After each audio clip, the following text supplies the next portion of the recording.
Hello, and welcome to Sittin' with Jimi.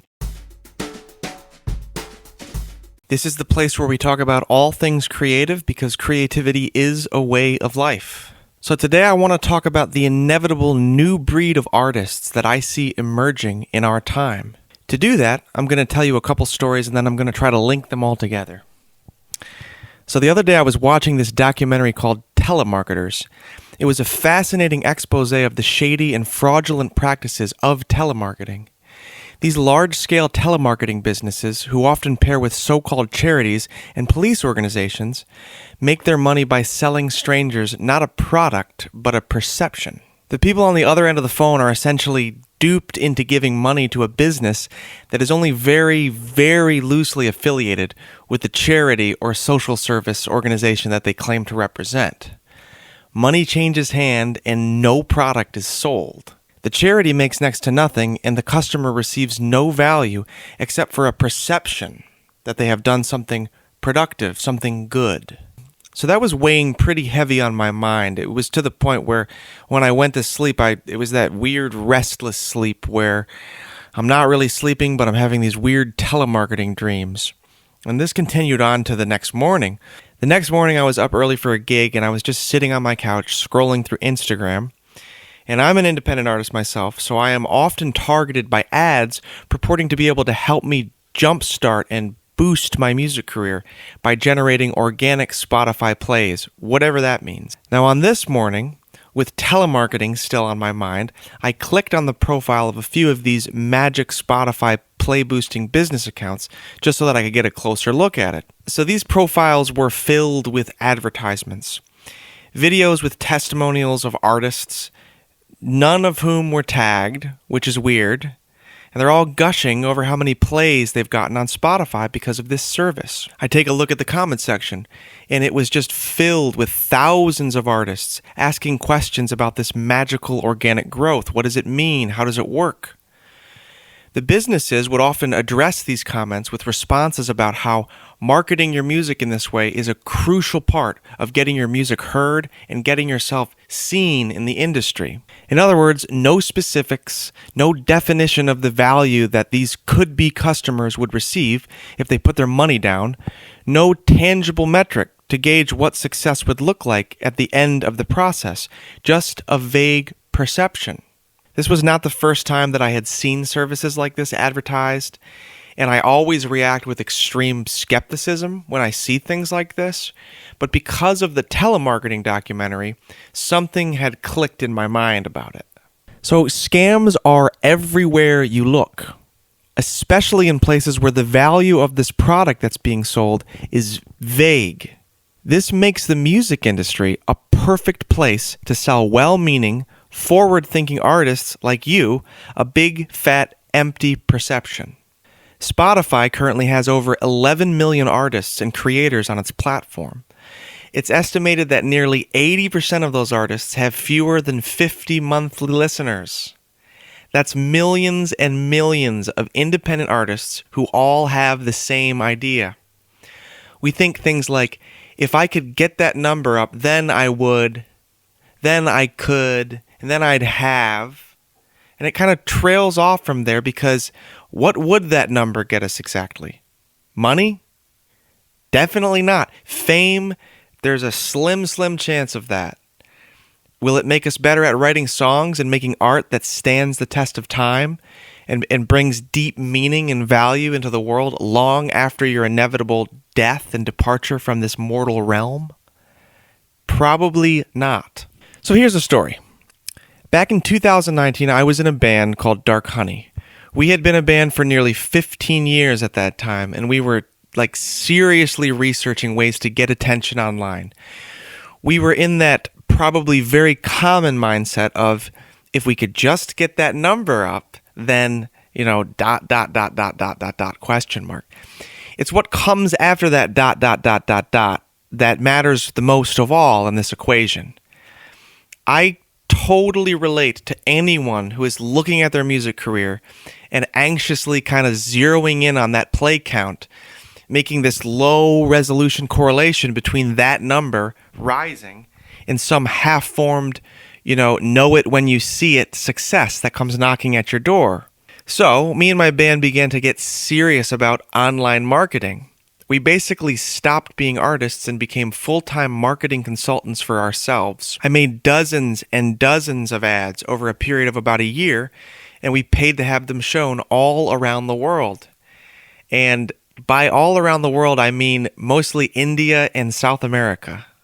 See, we learned through this process that music and band ads cost way more than what we could afford when you want to run them in America, which is where we live. We had a budget of $400 a month, which is $100 from each member of the band, and we had to put it where the various sales metrics made the most sense. With our goal, which was to grow on Spotify and net active fans, our money mostly went to where the ads were the cheapest. And you know what? It worked. We had steady growth, especially in South America, over that year period. We had active fan engagement from people in Brazil who loved our band. So, after $5,000 of investment on our end, we finally got ... the perception that something was happening. All we had to do was continue to spend thousands of dollars a year in perpetuity to keep that number going up, manage the production of new ads and targets to keep the click-through and conversion rates high, keep generating weekly high-quality content to keep people engaged with us, figure out how to plan a tour in Brazil, which was apparently where our fan base was, make money doing our job, which was as professional wedding and events musicians, and with the time left over, also be artists, which is why we started a band in the first place, right? To be artists. That's what it was, right? To be artists. So to make a long story short, about a year into this process, the ads essentially stopped working in the same way that they were, and they became way more expensive. We also realized that the only way for us to maybe somehow, important words, capitalize on the investment that we'd made thus far, we'd have to scale our investment up in a way that would be downright irresponsible, considering all the maybes and somehows that were floating around us. We also began to notice that the sheer volume of traffic of targeted ads from independent bands began to ramp up considerably, which to me is clear evidence that everyone else was on the same boat as us, sort of dumping money into a number with a tactic that, given the increasing market saturation of independent artists, was becoming less and less effective. Don't get me wrong. The ads were doing something.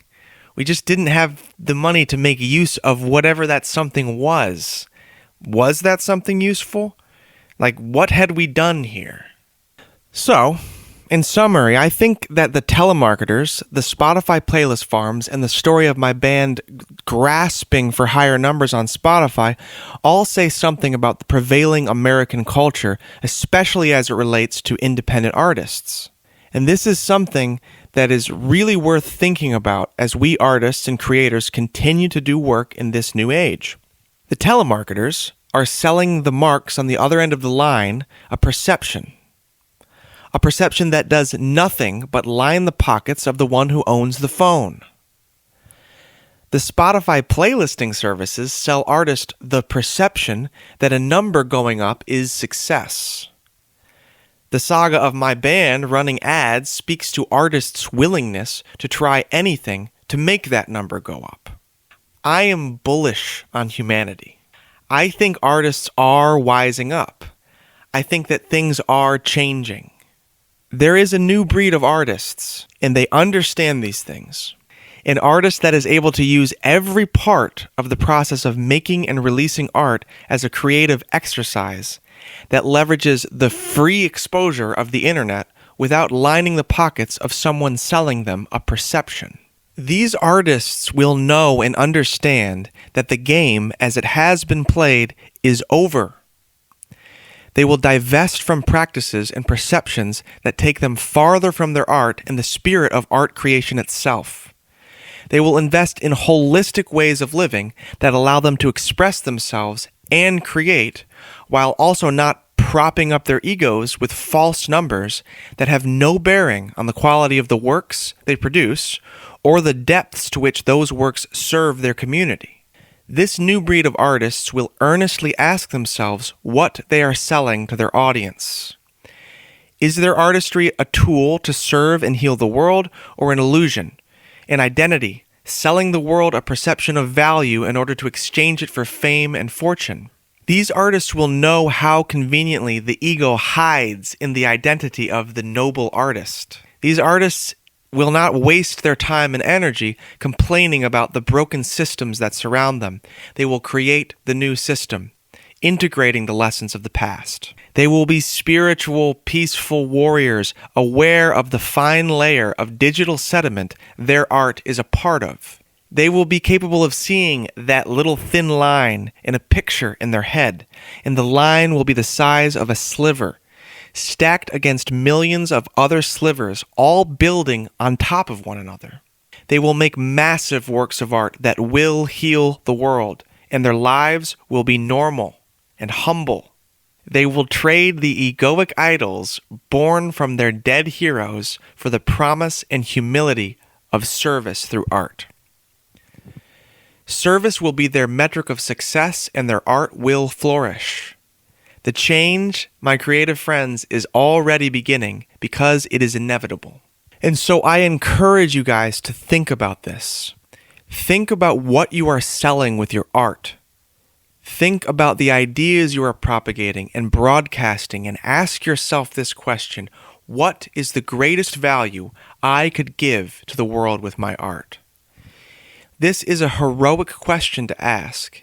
It is the question that cuts through the noise and static of our sick, clout-chasing culture and restores nobility to your art. So ask yourself that question today. Think about that this week. Really think about it. I hope you guys enjoyed this video. I hope it means something to you. I hope you'll take it and use it as a way to make better art, to write better songs. Thank you for watching. I will see you next time.